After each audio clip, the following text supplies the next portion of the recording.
Սիրելի հայրենակիցներ, հարգելի գործընկերներ, Հայաստան խմբակցության կողմից ներկայացվել է հայտարարության նախագիծ։ Հայտարարության նախագիծը վերաբերում է Հայաստանի Հանրապետությունում առկա քաղաքապետարների եւ նրանց խախտված իրավունքների վերականգնմանը։ Հայտարարության մեջ ֆիքսում ենք, որ Հայաստանի Հանրապետությունում արձանագրվող ժողովրդավարության հետընթացը, որի բաղկացուցիչ մասն են կազմում խոսքի, խղճի,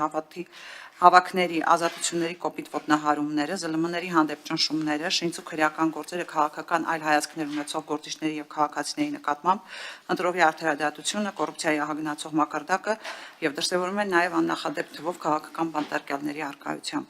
Իշխանությունը վերածվել է քաղաքական հետապնդումների, հալածանքների եւ հաշվեհարդարների բացահայտ գործիքի, իշխող վարչախմբի գործողությունները ուղղված են երկրում վախի մթնոլորտ սերմանելուն, իշխանությունն ամեն գնով պահելուն, որոնք հանգեցնելու են իրավական պետության հիմքերի խաթարման ու սահմանադրականության վերջնական տապալմանը։ Բռնաճնշումների շարունակվող ալիքի ընթացքում ձերբակալվել են, կալանավորվել, տնային կալանքի են ենթարկվել եւ կամ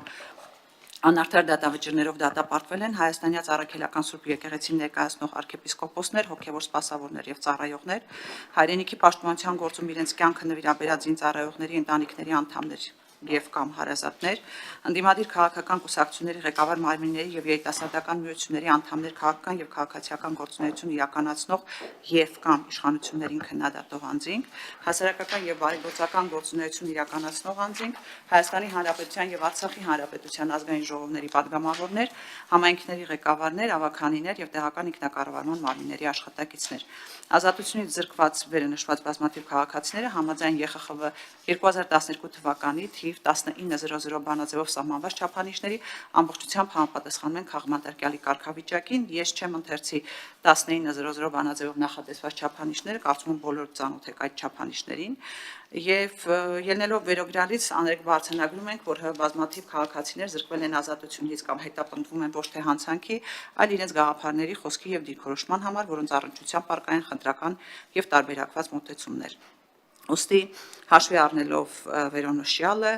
լրջագույն մտահոգություն արտահայտելով Հայաստանի Հանրապետությունում ավտորիտարիզմի կտրուկ աճի եւ երկրում սահմանադրական, քաղաքական եւ մարդու իրավունքների լիակատար ճգնաժամի հեռանկարի կապակցությամբ վերահաստատելով այս եւ այլ քաղաքական հետապնդումների առնչությամբ տրվող գնահատականները, հավատարիմ մնալով Հայաստանի Հանրապետության քաղաքացիների առջև ստանձնած առաքելությանը եւ Հայաստանի Հանրապետության ստանձնած միջազգային պարտավորություններին, առաջնորդվելով ԵԽԽՎ վերաժողովի հաստատումներով, որ ներառում է քաղաքապետարներին անհապաղ ազատ արձակելու պարտադիր կոչ, Հայաստանի Հանրապետության ազգային ժողովը արձանագրում է, որ քաղաքական հետապնդումներ իրականացնելու նպատակով դատական եւ իրավապահ համակարգերի օգտագործումը հակասում են հստանձնած միջազգային, այդ թվում որպես Եվրոպայի խորհրդի անդամ պետության պարտավորություններին, փաստում է, որ տեղի ունեցողն անմիջականորեն հրահրվում, ուղղորդվում եւ համակարգվում է երկրի բարձրագույն իշխանության ներկայացուցիչների կողմից, ինչը խարխլում է երկրի սահմանադրականության հիմքերը, քայքայում է հանրային վստահությունը, խեղում է արդարադատության համակարգը եւ կազմաքանդում է իրավական պետության հիմքերը, որոնք ինքնին մարդու եւ պետական իշխանության դեմ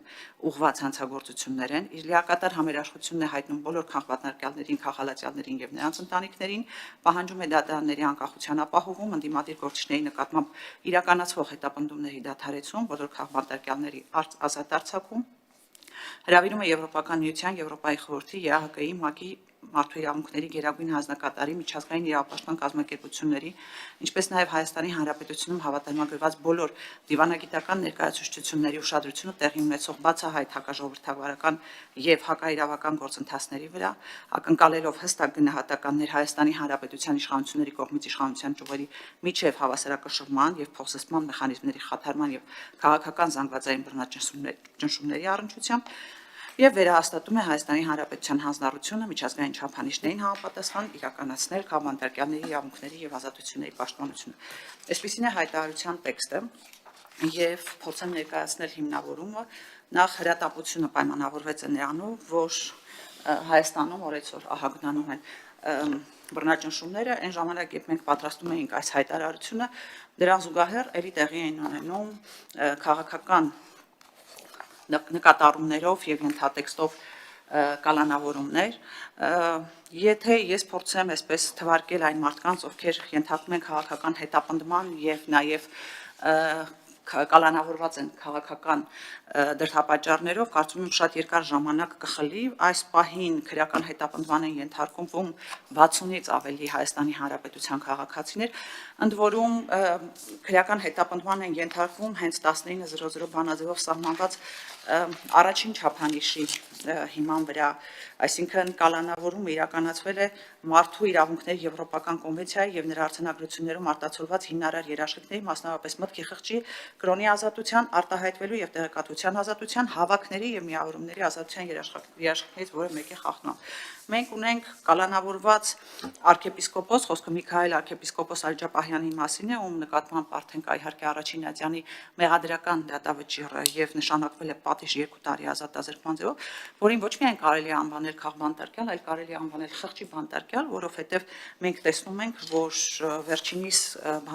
կալանավորումը պայմանավորված է եղել իր կողմից կատարված արտահայտությունների հետ, որ որևէ կերպ որպես կոչ որակել հնարավոր չէ։ Մենք տեսնում ենք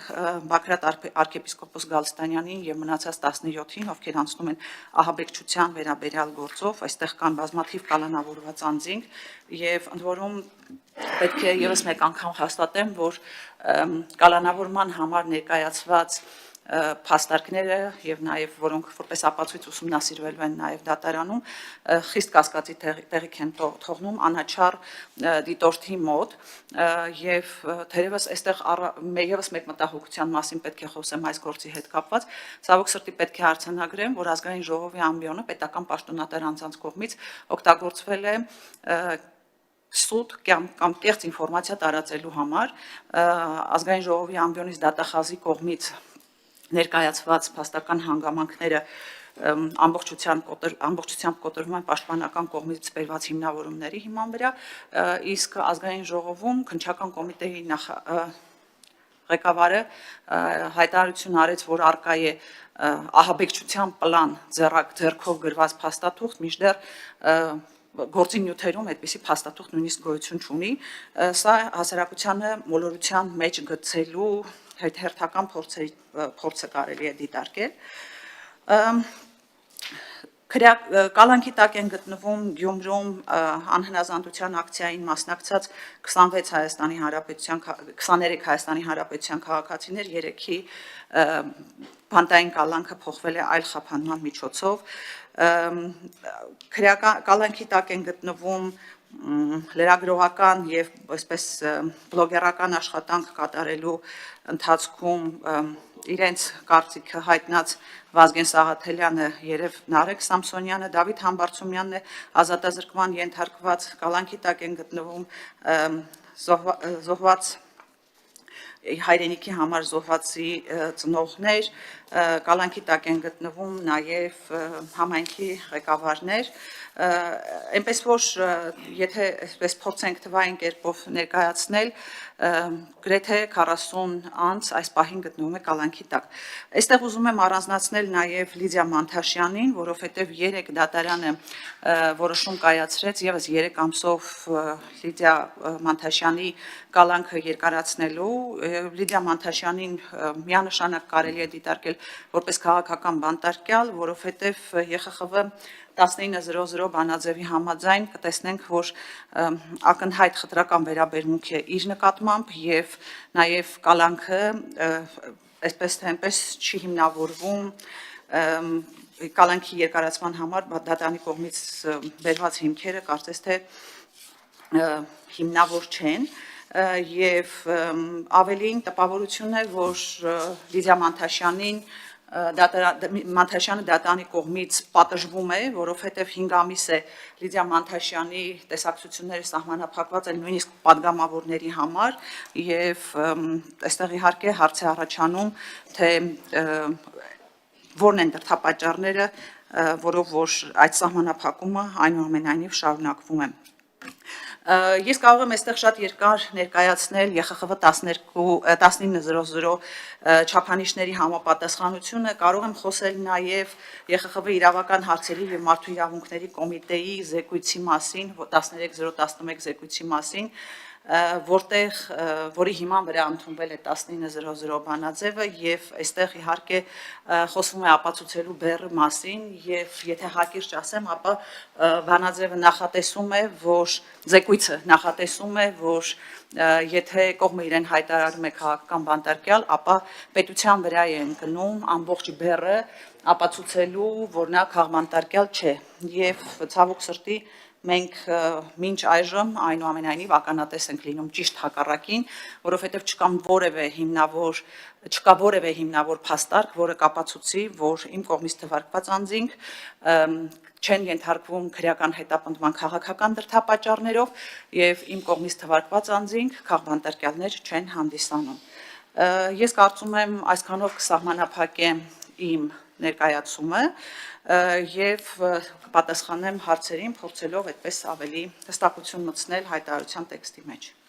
Շնորհակալություն Տիկին Վարդանյան, հարցեր հիմնական զեկուցողին։ Ես հարցեր ունեմ, Տիկին Վարդանյան։ Տեսեք, դուք շատ արդյունավետ եւ շատ փորձառու պատգամավոր եք, էլի։ Ինձանից շատ երկար աշխատած խորհրդարանում, շատ ավելի արգասաբեր։ Ես մի հարց եմ ուզում ձեզ տամ, բայց շատ անկեղծ էլի։ Սա բերել եք լսումները կազմակերպելու համար, չէ՞։ Զուտ որ հիմք լինի լսումները կազմակերպելու համար։ Ուրիշ որևիցե պատճառ չկա։ Ես ավարտ բան անեմ, էլի։ Երկրորդը, եթե այդպես չի, դուք շատ լավ հասկանում եք եւ ԵԽՎ բանաձևին, որ անդրադարձեք, բանաձև որպես կանոն երկու էջ ալնում, հիմնավորումները 30-40 էջ դեպքերով եւ այլն։ 3 էջանոց հայտարարությունա, 2 տողանոց հայտարարությամբ, հիմնավորմամբ։ Եթե նպատակը լսումներ կազմակերպելն է, արեք պարզապես արձանագրենք, որ այո, սա անում եք լսումները կազմակերպելու համար, մենք էլ պարոն Մինասյանի դերույթ գուցե պայմանավորվենք, որ արհեստականորեն չծանրաբեռնենք հանձնաժողովի ազգային ժողովը, գուցե կանոնակարգ օրենքը փոփոխենք եւ ընդդիմությանը, ձեր ցանկացած խմբակցությանը տանք